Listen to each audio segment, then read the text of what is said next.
What's up, y'all? This is Koski and Fundy. I'm back at it once again. You know what I'm saying? Bringing this footage to you live and raw. This part of progressive liberalism, which is white supremacy, the fox style. You know, like Malcolm X told us about the wolf and the fox. This progressivism, wolf and the fox style. And this is Micheal Bloomberg block footage to the Aspen Institute appearances. You know, we know Micheal Bloomberg. You know, he's the guy that used to be the mayor of New York City.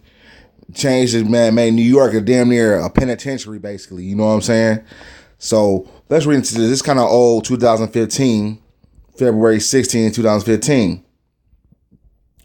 Micheal Bloomberg, representative, have asked Aspen Institute not to distribute footage of its recent appearance in Aspen, where the three-term mayor of New York City made a point in comments concerning minorities and gun control.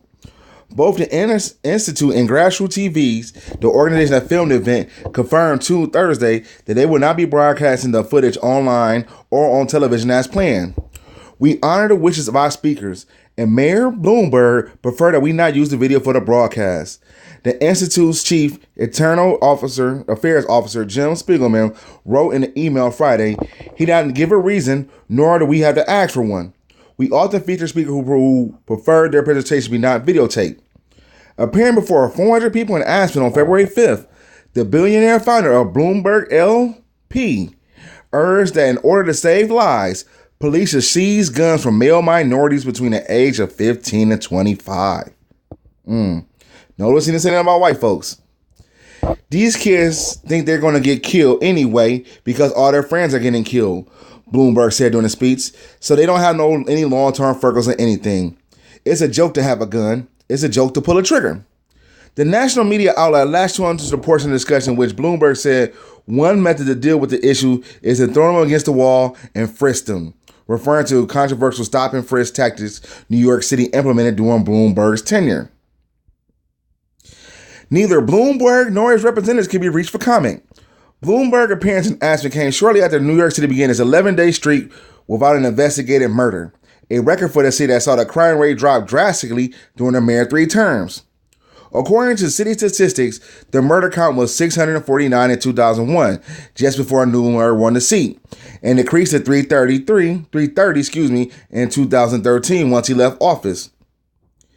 If you can't stop them from getting murdered, I argue everything else you do will be less important, Bloomberg said in Aspen. Through the Grassroots Executive Director, John Master, regarded Bloomberg's decision to block the footage as frustrating.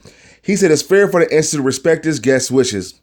Of the thousands of the events Grassroots has filmed, Master said he only came across this situation twice, most recently with actress Goldie Hawn in December, though the Institute has posted her online appearance.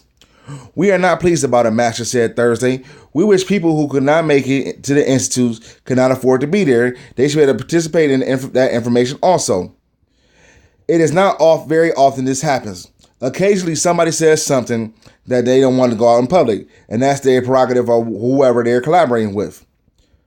Furthering his point in Aspen, Bloomberg said city officials needed to fund their law enforcement judiciously, dispatch more police, and get into minority neighborhoods. About 95% of murders are credited to young male minorities, he claimed, and that the motives are usually associated with drugs or domestic disputes. One of the unintended consequences is people saying, "Oh my God, you're arresting kids for marijuana. They're all minorities." Bloomberg said, "Yes, that's true. Why? Because they put all the cops in minority hoods. Yes, that's true. Why do you do it? Because that's where all the crime is."